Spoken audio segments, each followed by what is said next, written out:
কথায় বলে শখের তোলা লাখ টাকা।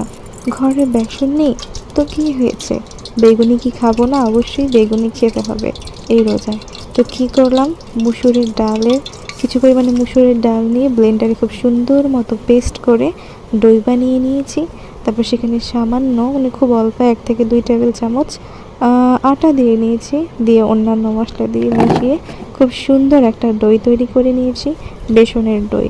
এবং এই দইটা দিয়ে কিন্তু খুব সুন্দরভাবে বেগুনি বানিয়েছি এবং বেসনের দইয়ের থেকেও বেশি সুস্বাদু এবং মুচমুচে হয়েছিল। আপনারা খেয়ে অবশ্যই বানিয়ে দেখবেন, যদি ঘরে বেসন থেকে থাকে তবুও বানিয়ে দেখবেন এবং অবশ্যই আমাকে জানাবেন কেমন লেগেছে। আমি আশা করছি অনেক বেশি ভালো লাগবে। তো আপনারা ভিডিওতে যেমন দেখতে পাচ্ছেন আমি কিন্তু 2বার কোটিং করেছি, মানে একবার সামান্য একটু ভেজে নেওয়ার পরে আস্তটা যখন লেগে গেছে তখন আরও একবার কোটিং করেছি এবং খুবই সুস্বাদু এবং মুচমুচে হয়েছিল। তো লাইক কমেন্ট সাবস্ক্রাইব করে পাশে থাকুন। আল্লাহ হাফেজ, আসসালামু আলাইকুম।